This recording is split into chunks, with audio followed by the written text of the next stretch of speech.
Welcome to The Real Deal, where it's all about real estate and related businesses in central Massachusetts and northeastern Connecticut.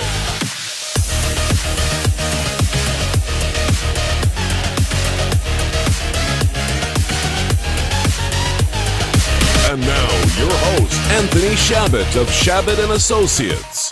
Hey everybody, and welcome to the Real Deal Real Estate Podcast. My name is Anthony Chabot from Chabot and Associates Real Estate Group of Keller Williams. And on today's show, we have Matt Desaulnier. And actually, I'm not really sure what your position here is, Matt. I'm not sure if you're the owner or of Gerardi Insurance in Putnam, Connecticut. Why don't you tell us a little bit about yourself? I am the president of Gerardi Insurance and have been for the last 10 years or so. I own the business with my father, Ed, and been doing it for almost 20 years. Gerardi Insurance is a staple in business in northeastern Connecticut. I've always known about Gerardi Insurance. And Matt is also a huge contributor to the downtown Putnam scene. He's a president of the Putnam Business Association this year, and he made a huge milestone just recently, a couple weeks ago, with Matt 200. They finally reached the 200 member on the Putnam Business Association, and that was a huge push with Matt and Gary O from WINY promoting the Putnam Business Association. So congratulations on that too. Well, thank you. Yeah, our little town of very few people. It's amazing. We have over 200 businesses in our organization, and just a great group. And I know, Tony, you've been at some of our meetings, and we attract anywhere from 70 to 90 people every month, and a lot going on in downtown Putnam. It's a great place to be, for sure. Putnam is definitely a happening spot in northeastern Connecticut for sure. There's a lot to do in the area, and we appreciate all that you've done for northeastern Connecticut and specifically for Putnam over the years, and your contributions that you've made to the Putnam Business Association as well. So from that, I know I like to ask some questions that because I like to use this podcast also as a little bit of a biography for people. So I like to find out questions like, where were you born? So let's get started with that. Where were you born, Matt? Well, I'm a native of northeastern Connecticut. I was born in Putnam. Me too. And kind of only left for 4 years to go to college at Bryant University, which is not too far away. So I've been here just about my entire life. So I love northeastern Connecticut. I'm with you on that. There's a lot to love around here. It's and Putnam is also a great place to be if you're going to be in northeastern Connecticut. I love all of northeastern Connecticut, but if you're going to be in a downtown area, it's definitely there's a lot. How do you be 200 people involved in a business association? I'm involved in a lot of the local business associations in other towns, and everybody, and it's not just northeastern Connecticut. This is something that I see in central Massachusetts too. I don't think there's another town anywhere that has 200 people involved in their business association for their town. It's unheard of. Like, there are a lot of passionate people in downtown Putnam for trying to help out and make things happen, make it a better place. I agree. When I got out of college in the mid-'90s and came to Putnam to work here, it was there wasn't, and people might be mad at me for saying this, but there wasn't a whole lot going on in downtown Putnam if you didn't if you didn't love antiques. Right. There were certainly a lot of antique stores and things like that, but otherwise it was not much going on. And where it's come from there to today, people like Willie Busquet and the Ospreys and the Kadirs, and there's a lot of people that have just really stepped up and done a great job as far as just making this a destination place too. You're not kidding. I talked to Willie Busquet about a week ago when I was at the town hall right after I interviewed the mayor, and I offered to do the podcast with him too to talk about all the contributions that he's done for Northeastern, for Putnam, because he does a ton of work too. A lot of people do a lot of stuff, and I feel like maybe sometimes they don't get the credit that they deserve. But it's hard because there's a lot of people doing a lot of stuff. So if there's anybody that would like to be on the podcast, let me know, because I'd be happy to interview anybody that's interested in it. Yeah, I agree. And there's a lot of people behind the scenes that just do a tremendous job that don't get named, that don't get the recognition like you just mentioned. I could think of 20 people that just, that you don't see every day, but they are there and they're doing the things, and, whether the nonprofits or helping out with different events. And, it's a great group. We're very blessed to live in this community. There's no question about it. I agree. So you said you were born in Putnam, and then you went to school at... Did you go to school in Putnam? Or I went to Killingly High School. Yep. I still live in Killingly and work here in Putnam still. And, like I said, I left for 4 years to go to Bryant University, and then came back. kind of coincided with my father buying the business, Gerardi Insurance, in the mid-'90s from Bob Gerardi. I graduated pretty much the day he bought it. It was my first day of work. So timing was good. And the business has been around we just celebrated our 100th year in business. Wow. The roots of the business go back that far, which is pretty exciting. So not many businesses make it that long. So that's pretty neat. And, my father kind of groomed me in this business. And, at first when you're thinking, boy, what do you want to do when you get older? Insurance is really not at the top of the list. There's a lot of much more glamorous things. But then when you start to realize what's involved, it's a pretty good gig. I would strongly recommend it for a lot of people. There's a lot of great positions in the insurance world, and it's hard to stay with a straight face, but the insurance world is a pretty good place to be. Well, that's good to hear. And I'm actually I'm interested in insurance. I was actually considering getting involved in insurance a while back when I was deciding what I was going to do. If I was going to go into I was either going to be a mortgage loan officer, or I was going to be a realtor, or I was considering getting into insurance, and because I wanted to also get into investments. And a long time ago, I wanted to be a stockbroker, and but I couldn't find a way to get into being a stockbroker. Just how do you be a stockbroker? You just want to become a stockbroker. But a lot of people told me if you get involved in different levels of insurance, you can eventually get into other avenues. So pretty interesting. There's a lot of possibilities out there. So let me go back to so we found out you were born in Putnam, and you went to school in Killingly, and then you went to Bryant University, and then your dad bought Gerardi Insurance, and the day you graduated, you came to work here at Gerardi Insurance. Correct. So so how long has it been? How long have you been here now at Gerardi Insurance? Well, this will be my 22nd year. Mm-hmm. It's hard to believe you're that old when you say that. It's kind of interesting. I know, it's funny when you you young people out there, it happens quick. I started really just kind of doing basic things here, and it's tough to come out of the school world into the working world.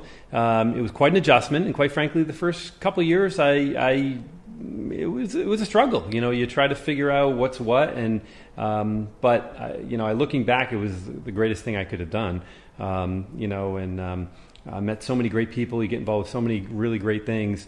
It was good. So I started in personal insurance, kind of doing the auto and home insurance. I moved from there to kind of business insurance, and from there to kind of the last 10 years working on that side of the business for the most part, as well as really running the agency. So my father is kind of, we call it semi-retired about 8 years ago, and 8 to 10 years ago. And, it's been a great group here. I think, a lot of people I don't think realize what we do at Gerardi Insurance. A lot of people know, hey, we do auto insurance or we do homeowners insurance. A lot of people are very familiar with that because we do a lot of advertising locally, billboards, different things. But we also have two other divisions. We have our personal insurance division. We have our commercial insurance division, which is business insurance. We handle almost 1,000 businesses locally in the three states, Massachusetts, Connecticut, Rhode Island, and actually some outside of that, but the majority are there.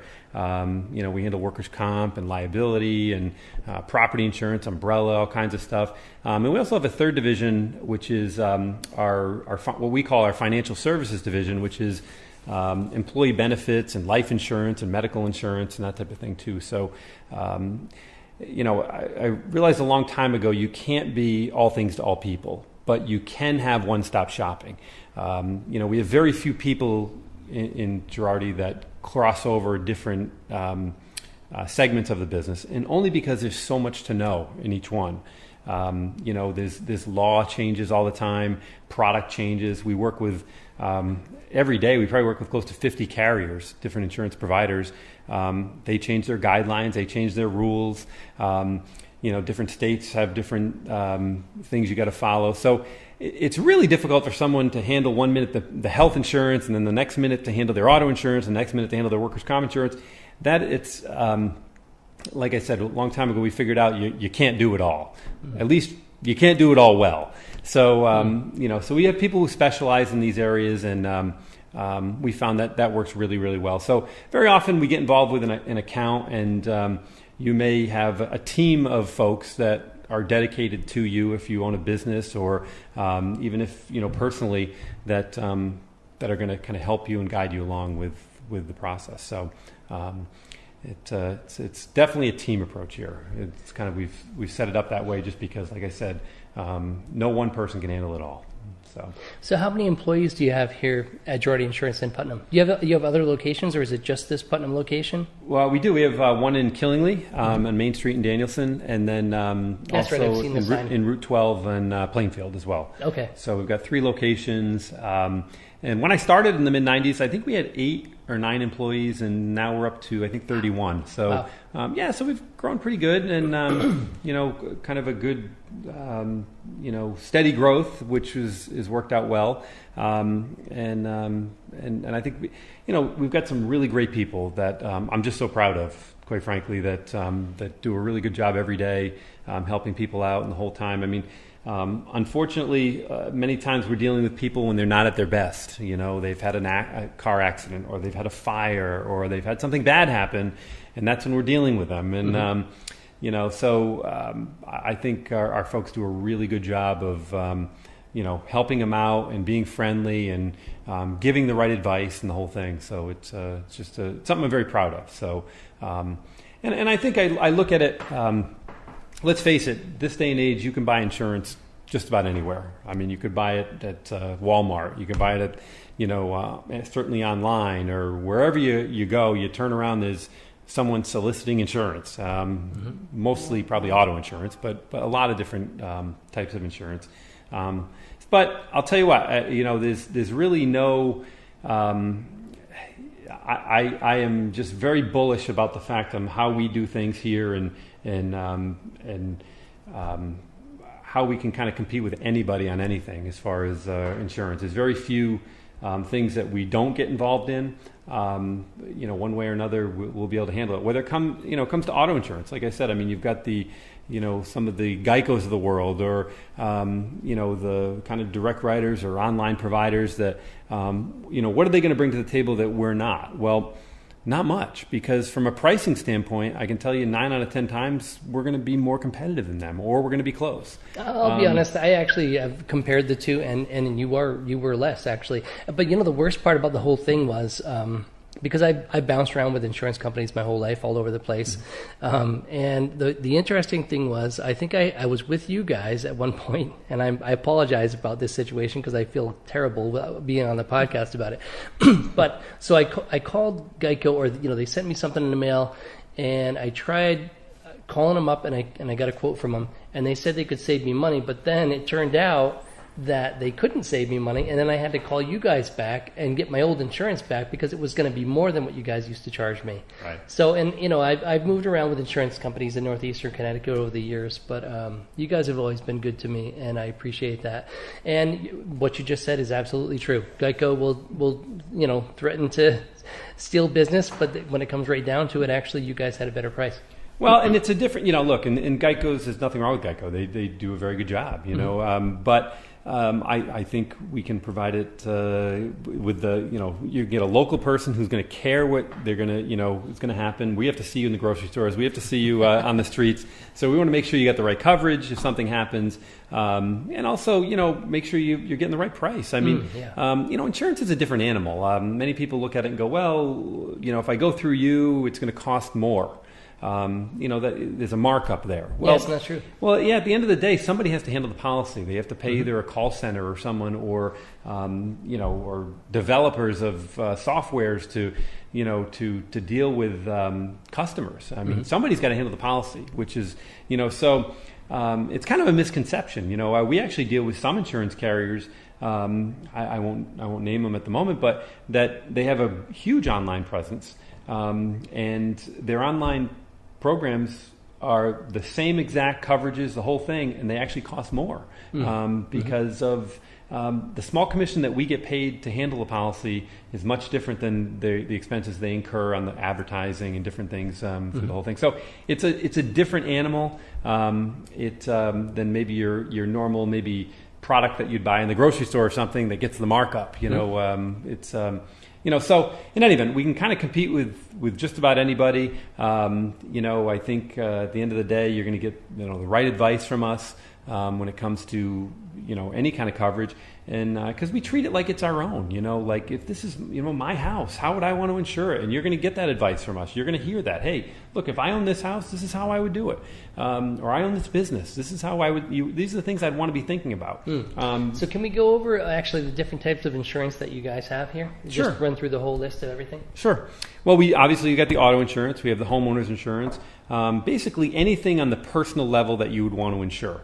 Your RVs, your recreational vehicles, your boats, obviously different homes and vacation homes, and umbrella coverage for those who are looking for a little more protection,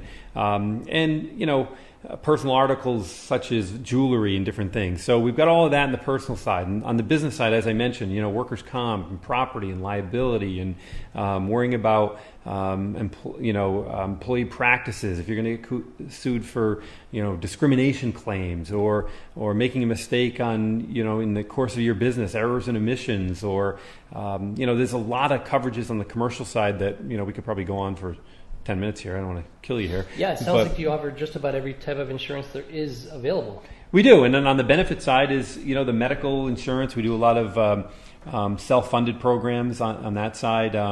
Which I didn't realize you did health insurance here too. That's interesting. Yeah, and we provide, one-person groups up until, corporations that have hundreds of employees. So it's, we have a lot of different things going on here.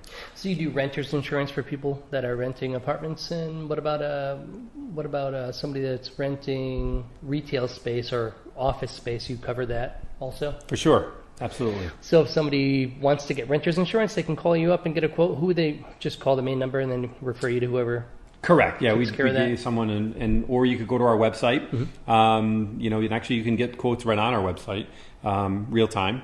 For a lot of products you can do it. Yeah. That's great. And we can provide that. And renters insurance is a great example of something that if you don't own a home, everybody should have it. Mm-hmm. It's very inexpensive. I mean, you can get it for as little as less than $100 a year, and it'll cover all your contents, your personal liability. $100 a year. That is really inexpensive. It's less than $10 a month. You're covering all your personal contents, your additional living expense. If very often we see a fire in an apartment building, and the tenants have nowhere to go. The Red Cross gets involved, and you're at their mercy and the whole thing, which is great that they do. But if you had renters insurance, we're going to pay for you to go, stay somewhere else, or rent a hotel for a while. So it's an important thing to have for that. And not to mention if your dog bites someone, or personal liability outside your automobile, that comes along with the renter's policy too. So that's a kind of a big deal to think about. No one really thinks about it until something bad happens and there's a lawsuit, but they can be protected there too. That's something else I wanted to start doing with the podcast. Is I actually want to give the contact information in the beginning of the podcast and also at the end of the podcast as well, because a lot of times we just give it at the end. Okay. But I think if people are listening to it now, they might be curious to look up some information. So what is your web address? Web is www.gerardionline.com. That's GERARDI online.com. And then what is the phone number? 860-928-7771. All right. So, and you're located here. What's your address here? We're here at 16 Pomfret Street in Putnam. Mm-hmm. And like I mentioned, we're also on 181 Main Street in Danielson, and Route 12 in Plainfield. I don't remember the exact address. Sorry about that. Okay. Yeah. So let's see.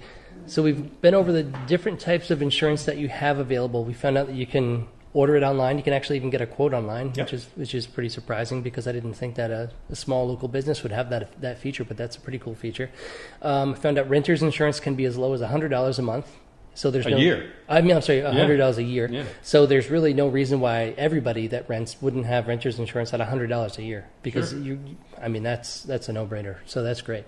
Health insurance. Can we talk about health insurance a little bit? So how does that whole process work? How would one go about applying for health insurance if they're not? So that's obviously is it for companies or for individuals, or how does that work? Well, we do a little bit of both. We do mostly companies, but we will help out individuals during open enrollments. I mean, a lot has changed in the last several years.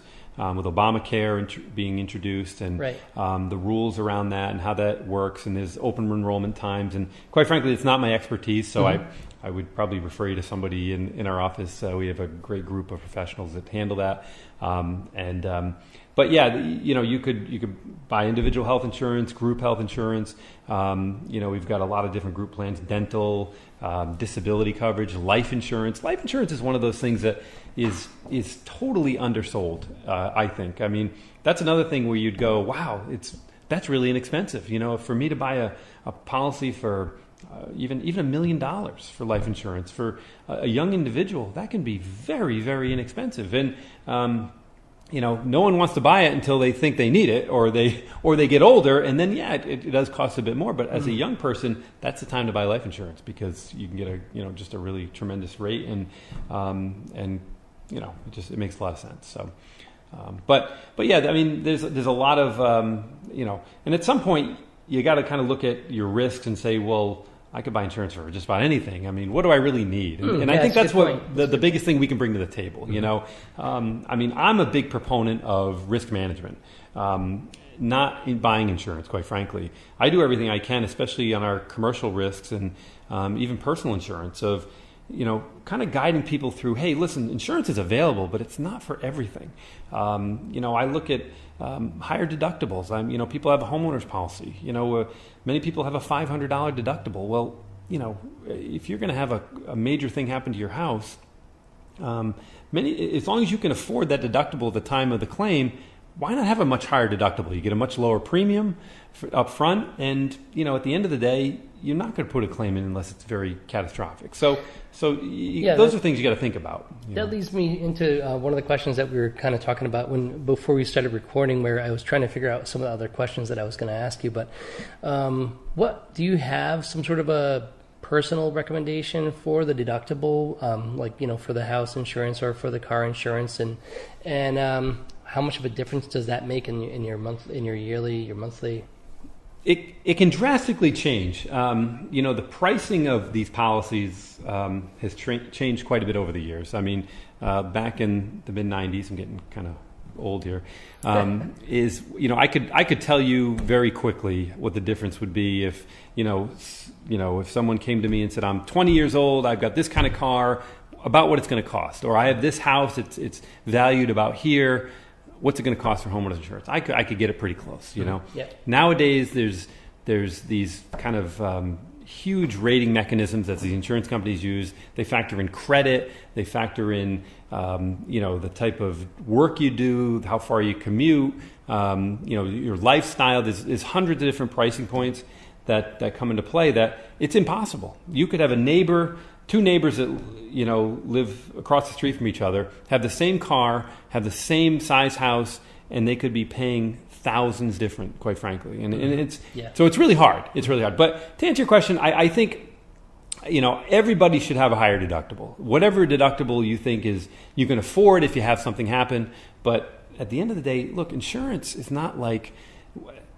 I say this sometimes, it's not popular. Insurance, this is one of the very few products that you probably don't want to get your money's worth in, because if you do, that means you went through a lot of pain, So it's kind of a weird thing to say, because you want to get a good value and know that you have that coverage and know that, look, I can fall back on it. But at the end of the day, if you're getting your money's worth, so to speak, you're getting your return on your money, so to speak, you're probably having a bad day. So that's true. Yeah, so you just want to make sure that you're taking care of the catastrophic things, because the worst thing in the insurance world is frequency. Underwriters, they don't want to see that you have many claims. They want to see that you have one large claim. That's what insurance is for, not for 10 small claims. So anyway, it's getting people's mindsets to think like that, and that's how they're going to keep the premiums down, and put some of that savings into other products that maybe they need some coverage for that they don't even know it. So I think I have a $500 deductible on my car insurance. Is that typical? I think it's typical this day and age. And I think on a car, you're probably more apt to get in a car accident than you are to have a homeowner's claim. You're not going to drive your home into something, So having a lower deductible makes half sense on the car. It really depends on what the pricing point is. My recommendation to you would be, see what the pricing is at $1,000 and understand that if you had a claim, would it be end of the world to come up with $1,000? So those are the two things you got to think about. That's a good point. Yeah. So just call and ask, what would the difference be for a $250 deductible or a $1,000 deductible? And then also the same thing, what about house insurance? Is there a deductible with house? I don't even know how that works. Yeah, no, they would. There would be on the property side. Not on the liability side, but on the property side. So, and again, this day and age, I wouldn't suggest anyone have less than $1,000 deductible on the homeowner side.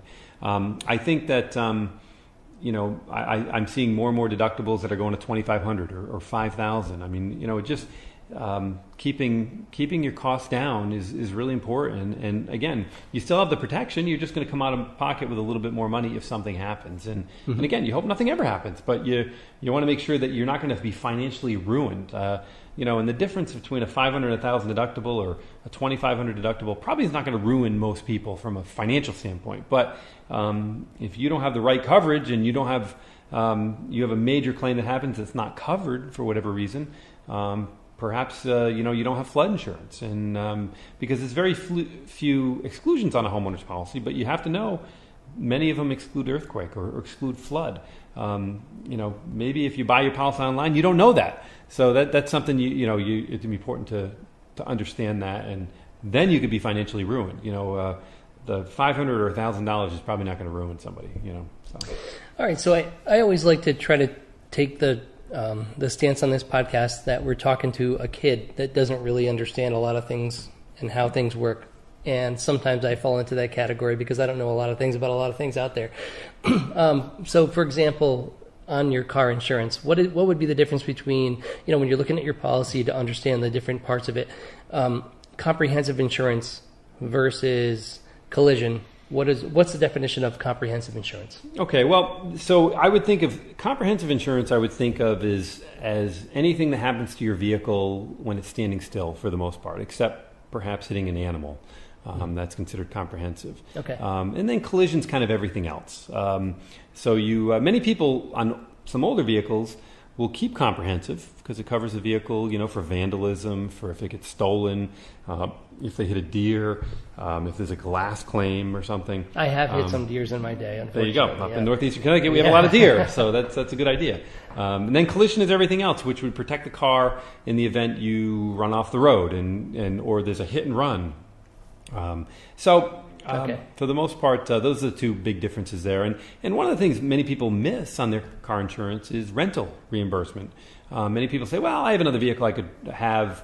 If my car was ever in the shop and got damaged, and I would borrow someone else's vehicle. Well, very often you get in a situation that happens unexpectedly, and maybe that vehicle's not available. So for really, generally, it's very inexpensive. Maybe $30 a year or something. You can have Is that it rental. Really that cheap? Yeah, to have 30. Maybe it could be a few dollars more, but it's roughly in that neighborhood. That is so. It really doesn't make any sense to not have rental coverage. So what do you call that? Rental coverage? Rental reimbursement. Coverage, rental reimbursement coverage. Yeah.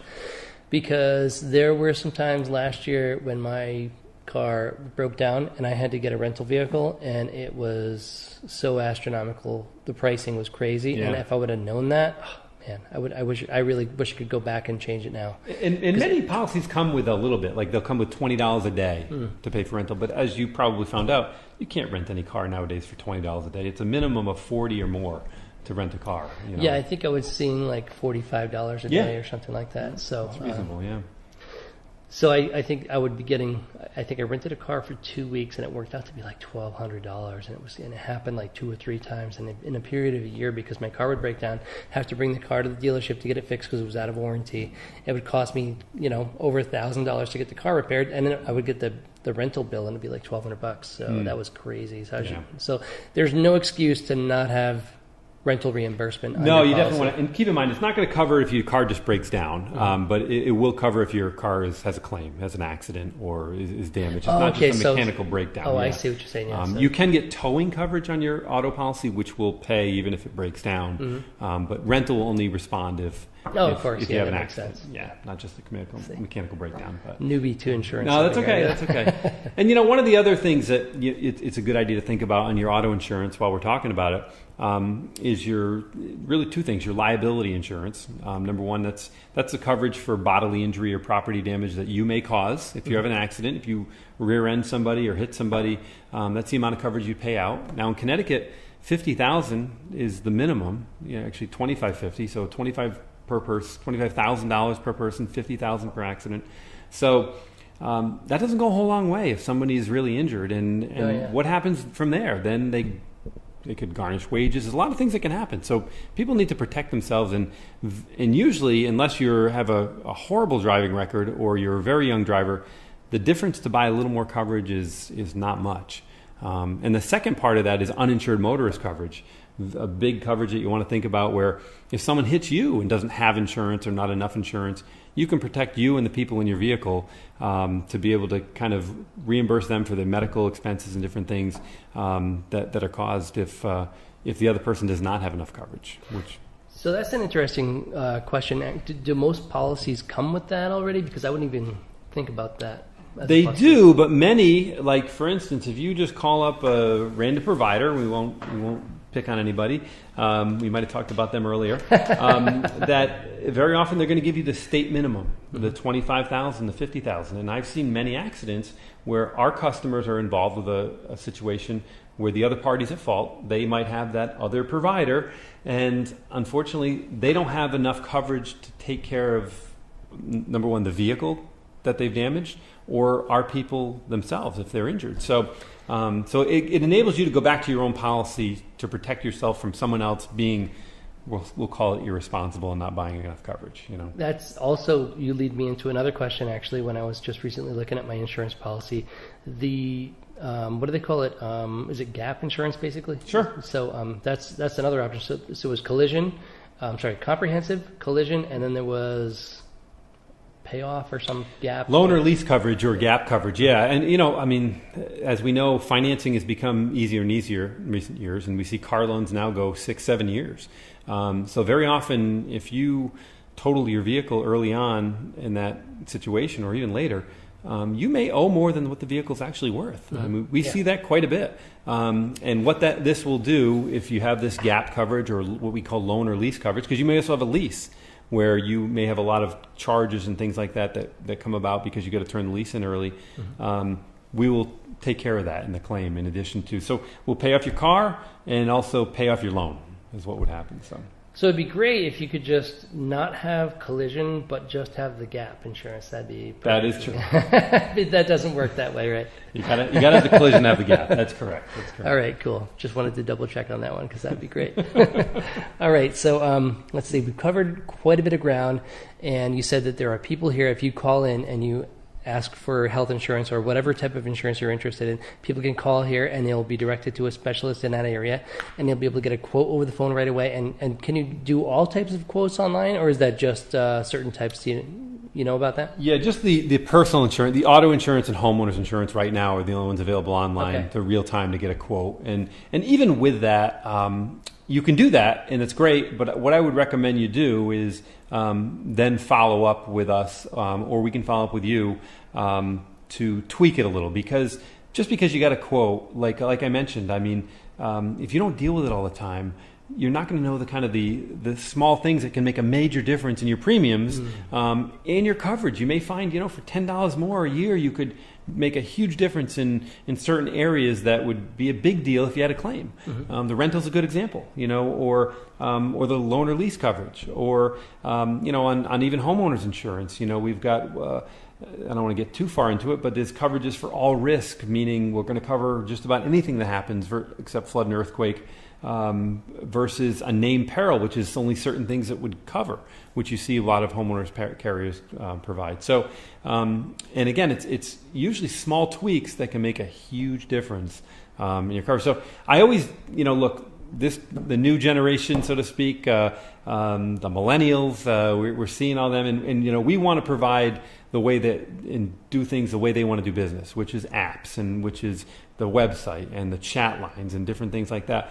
But very often, I highly recommend talking with someone, because you're not going to get that veteran advice of, hey, we've been through 100 of these claims, and I'll tell you what goes right and what goes wrong and why you want to consider it. So everyone's going to buy the way they want to buy, and we're going to continue technology-wise to try to make sure that we're going to allow people to do it that way. But at the end of the day, I guess it's the old-fashioned me. It's having that quick conversation with someone about a few quick coverages could make all the difference in the world in a major situation. So if somebody wanted to get house insurance, when say they're buying a house, at what point do they contact you to find out how much their house insurance is going to be? Would that be? Do you work with realtors on a regular basis in the area? We do. I've only had 5 closings as a realtor so far. So and 2 of those are actually 3 of them now have been purchases, and 2 of them have been sales. So I'm not even sure if that's lined up through the attorneys, but I haven't personally lined up anybody with an insurance agency so far. Okay. Yeah, and I think it depends on, some people have a relationship already, so they may go right to them, which is great. But I think I think the right time to think about homeowners insurance or property insurance, if you're buying a business or rental property or just a house, is really when you're kind of in the stages of figuring out what your finances are. Because quite frankly, we've seen people where they realize they're buying an old home, and older homes generally cost a bit more to insure than newer homes.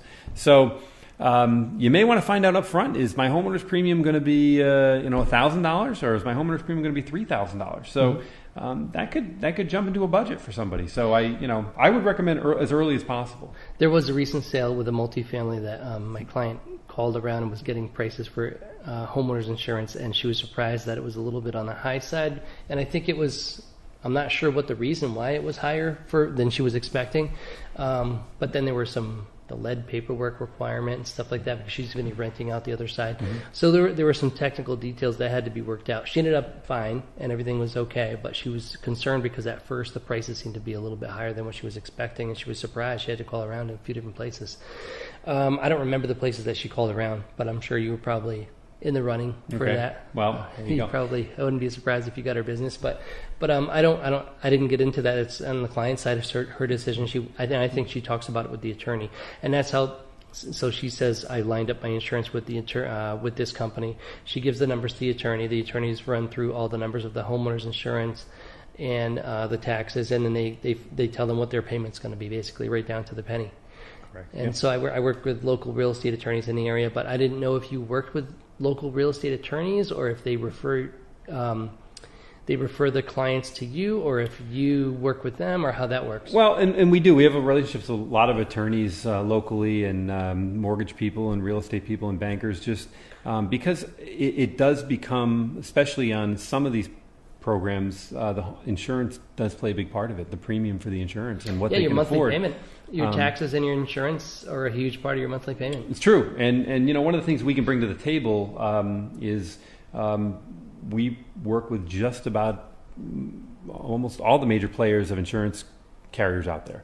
There's very few carriers we don't work with. So we can, and every carrier is after a little different segment.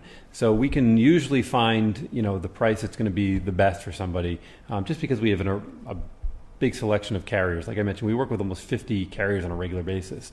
And on the specialty side, probably getting close to 100. So I think, that's going to really be for a lot of local folks that are in need of, if you're closing and it's going to be close as far as whether or not you can afford it or not, and if the insurance premium is playing a big part, I can tell you most of the time we're going to be able to help you out in that.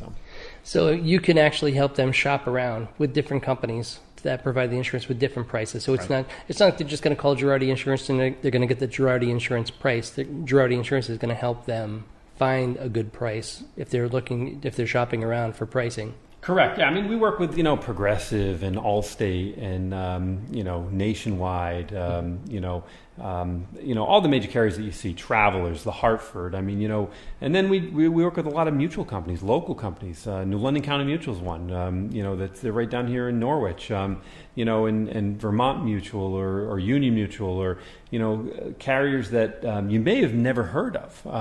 but they do a really great job, and they're strongly rated and well financially backed, and they've got a great service team and claim teams, and quite frankly, we can tell you too, when we deal with some insurance carriers that may have a great name and they may be very financially strong, but if you have a claim, you may be less happy than if you were with a different carrier, and so we can help you with that too, because unfortunately, we see it. You see it on a regular basis. We do.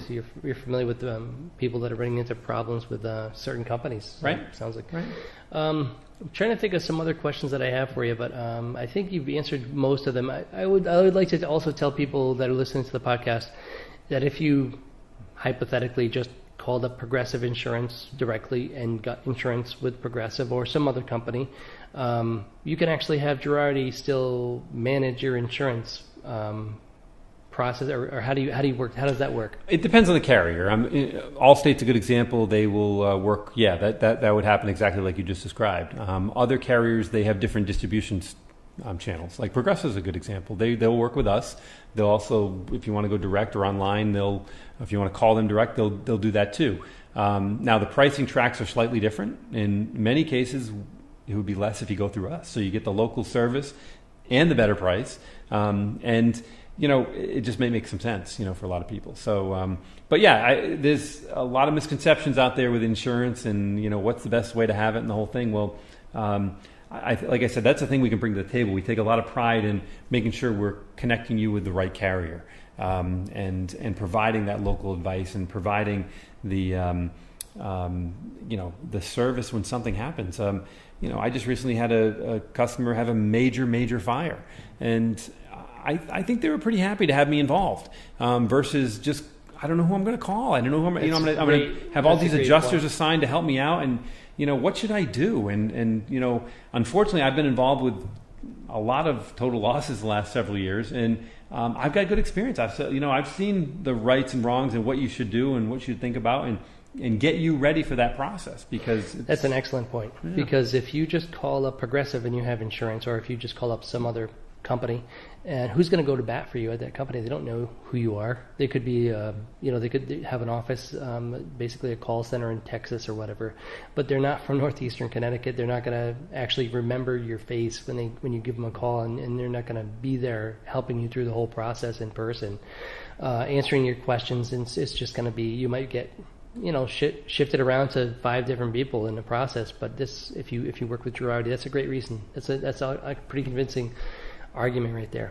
So how can people get more information on what somebody wants to give you a call and sign up? They're working with some other company now, and they want to switch over to Gerardi Insurance. How do they do that? Well, look, you can come down and see us. Like I mentioned our 3 locations, Putnam, Danielson, and Plainfield. You can go online, GerardiOnline.com. You can call us, 860-928-7771. We do a lot of Skype meetings. So, we can be face-to-face, and you don't have to be in front of us either. So, we're going to do business the way you want to do business. We'll come down and sit at your kitchen table. Although we don't do a whole lot of that nowadays, but we'll do that. So, there's plenty of ways to contact us. I can tell you we've got a great group of motivated folks that want to work with you, people that you want to do business with, and people like I can assure you that you'd enjoy working with. So in any event, a lot of knowledge here and a lot of things we can bring to the table. So it's a beautiful office too. I have to say, when you come in here, we just had the Putnam Business Association marketing meeting in here earlier today, and I was in for the First Fridays marketing meeting last week.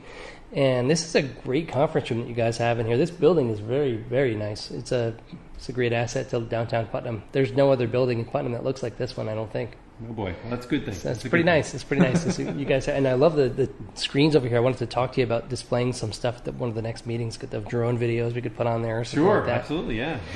And there's some questions, a couple questions that I always like to ask people before we close it out.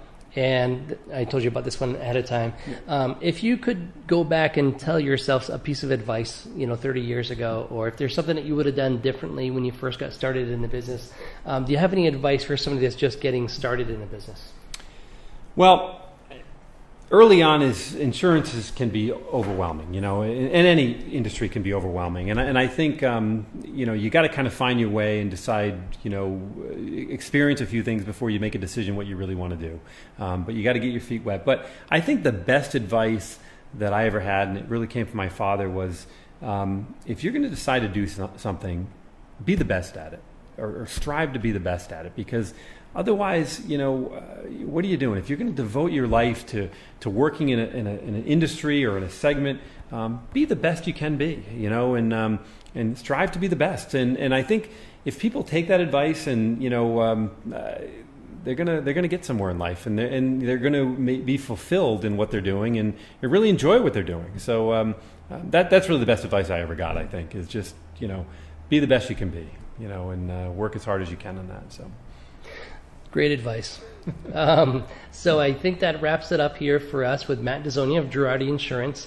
And I also like to tell people a little bit about myself at the end of the podcast, so I'll just go into a little bit about what I do. My name is Anthony Chabot with Chabot & Associates Real Estate Group of Keller Williams, and I am also, so I help people buy and sell houses. I also do residential real estate, and I also do commercial real estate as well. I have buildings in downtown Putnam for sale, and I have a retail space and office space available, and I'm in the process of organizing a map of downtown Putnam showing all kinds of whatever's available for retail space, office space, or buildings for sale. And I'm also a real estate photographer, drone video creator, and I also do drone photography, virtual tours, floor plans, anything related to real estate marketing. I've marketed over 3,000 houses in the last 15 years. And I've also created a lot of TV commercials. Actually, I was talking about it today. I've done over 1,000 episodes of half-hour TV shows in Worcester, Central Massachusetts, for real estate and car dealerships. So if anybody is looking to sell or buy a house in northeastern Connecticut, or looking to rent or lease retail space, office space, or sell a commercial building, I would love to help you in that process. And my number is 508-847-0902. Again, 508-847-0902. And be happy to answer any questions that you have. Feel free to call or text anytime. Thank you so much, Matt, for being on the show. And I look forward to maybe meeting up with you in a few months, or maybe you could, actually, another thing I like to promote is the first Wednesdays. I have a real estate event that I promote every month. First Wednesdays, second floor of Victoria Station Cafe. And the next one is September 5th from 6 to 8 p.m. The first half is residential. The second half is commercial. The third part is drinks out on the town if anybody's interested in joining us. So I'd love to have anybody that's interested in the real estate community in northeastern Connecticut join us for that. Thank you so much, Matt, for being on the show. Thanks for having me. Appreciate handshake while I'm holding the microphone over here. And I'll see you soon, Matt. Thanks again.